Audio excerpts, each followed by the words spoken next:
চুঁচুড়ায় পুকুরে তলিয়ে মর্মান্তিক মৃত্যু এক বৃদ্ধের, এলাকায় চাঞ্চল্য। চুঁচুড়া পুরসভার 22 নম্বর ওয়ার্ডের নিউকরণী এলাকার ঘটল এক চাঞ্চল্যকর ঘটনা। আজ দুপুরের দিকে নিউকরণী এলাকার পুকুরে তলিয়ে মৃত্যু হলো স্বপন চ্যাটার্জি নামে এক বৃদ্ধের। স্থানীয় সূত্রে জানা যায়, দুপুরের দিকে স্বপনবাবুকে পুকুর পাড়ে বসে থাকতে দেখা যায়। কিছুক্ষণ পর স্থানীয় বাসিন্দারা হঠাৎই তাকে পুকুরের মাঝখানে ভাসতে দেখতে পান। সঙ্গে সঙ্গে এলাকাবাসী তড়িঘড়ি জলে নেমে তাকে উদ্ধার করে ইমামবাড়া সদর হাসপাতালে নিয়ে যান, কিন্তু সেখানে চিকিৎসকরা তাকে মৃত বলে ঘোষণা করেন। এই ঘটনার পর এলাকায় নেমে আসে গভীর শোকের ছায়া। 22 নম্বর ওয়ার্ডের প্রাক্তন জনপ্রতিনিধি সৌমিত্র মালাকার জানান, স্বপনবাবু আমাদের অঞ্চলেরই স্থায়ী বাসিন্দা। তার এইভাবে চলে যাওয়া সত্যি অত্যন্ত দুঃখজনক ও মর্মান্তিক। স্থানীয় যুবক বাবাই ঘোষ বলেন, আমি কিছুক্ষণ আগেই স্বপনবাবুকে পুকুর পাড়ে বসতে দেখেছিলাম। পরে এসে দেখি উনি পুকুরে তলিয়ে যাচ্ছেন। আমরা কয়েকজন মিলে দ্রুত তাকে উদ্ধার করি, কিন্তু ততক্ষণে তিনি আর বেঁচে নেই। বাবাই ঘোষ বলেন, অতীতে স্বপনবাবু আমাদের এখানে বসবাস করলে বর্তমানে তিনি মতিবাগানে থাকতেন। অন্য এক স্থানীয় বাসিন্দা জানান, স্বপনবাবু এক বন্ধুর সঙ্গে পুকুর পাড়ে গল্প করছিলেন। বন্ধু বাড়ির উদ্দেশ্যে চলে গেলে তিনি মুখ ধোয়ার জন্য পুকুরে নামেন এবং তখনই দুর্ঘটনাটি ঘটে। ঘটনাকে কেন্দ্র করে গোটা এলাকায় নেমে এসেছে শোকের ছায়া ও চাঞ্চল্য। কি হয়েছিল ঘটনা? দুই বন্ধু এখানে এসেছিল, দুই বন্ধু এখানে বসে গল্প গুজব করছিল। করতে করতে এক বন্ধু মোটামুটি বাড়ি চলে যায়, আর এক বন্ধু এখানে বসে থাকে, স্বপন চ্যাটার্জি, যে জলে পড়ে গেছে। ও চলে যাওয়ার পরে ও হয়তো মুখ ধুতে গিয়ে নিচে নেমেছে, নামবার পরে হয়তো জলে ডুবে গেছে। ডুবে যাওয়ার পরে সবাই খবর পেয়ে এসে তুলে মোটামুটি ঠিক ছিল, সঙ্গে সঙ্গে আমরা তুলে হসপিটালে পাঠাই। বাইরের লোকজনও ছিল, বাইরের লোকজনের মিলে সবাই মিলে হসপিটালে পাঠানো হয়েছে। এখন আপাতত এইটুকু পর্যন্ত যাবে। কি মনে হচ্ছে? আমার মনে হচ্ছে মারাই গেছে। কি নাম আপনার?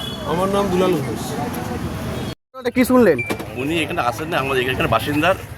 উনি স্বপনদা বলে নাম, স্বপন চ্যাটার্জি। উনি এখানে বসেছিলেন এবং প্রার্থনা টান করছিল। দুই বন্ধু একসঙ্গে টান করে টান করে পর বন্ধুরা চলে গেছে, উনি বসেছিলেন। উনি মাথা করে পড়ে যেতে পারেন, আমাদের ধারণা। কি খবর? আপনি কি খবর পেলেন? আমি পরপর সামনে আসি, তখন ওনাকে স্বপনদাকে তোলা হয়, তুলে আমরা হসপিটালে পাঠানো হয়েছে। এখন কি অবস্থায়? অবস্থা খুব ভালো নয়।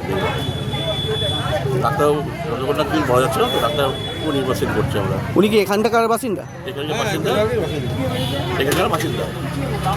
কত বছর ধরে এখানে থাকেন? স্থায়ী বাসিন্দা? স্থায়ী বাসিন্দা। ওনার বয়স কীরকম হবে? 62। কি নাম? স্বপন চ্যাটার্জি। আপনার নাম? আমার নাম সৌমিত্র মালাকার। ঘটনাটা হয়েছিল বলতে, উনি বসেই ছিলেন অনেকক্ষণ ধরে, দুজন মিলে বসেছিলেন। আমি যখন গেলাম সাইড থেকে, তখন তিনি বসেই আছেন। তো আধ ঘন্টা পর যখন এসে দেখলাম, আমি ছেলেকে নিয়ে বেরোতে এসেছিলাম, আধ ঘন্টা পর এসে দেখলাম সামনে পড়ে আছে। তো আমার পাশেই ছিল, ওই ভাই ছিল। তা দুজন মিলে টেনে তুললাম, তোলার পরেই দেখলাম মৃত। তা পরবর্তীকালে শুনলাম উনি অনেকটা ভেসে চলে গেছিলেন। আরেকজন স্নান করছিলেন ভদ্রলোক, উনি টেনে নিয়ে এসেছেন। নিচে কাছাকাছি আর তুলতে পারছিলেন না। তারপর আমরা দিকে তো তুললাম, তুলে দিচ্ছি মৃত। কীভাবে পড়েছে, কেন পড়েছে, কীভাবে হয়েছে সেটা কেউ দেখে।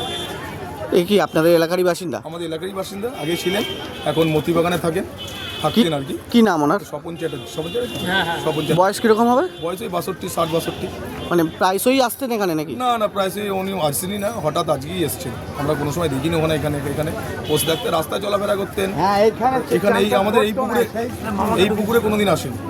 মানে এর আগে কি এরকম কোনো ঘটনা ঘটেছে এই পুকুরে? না, আমাদের পুকুরে এই প্রথম।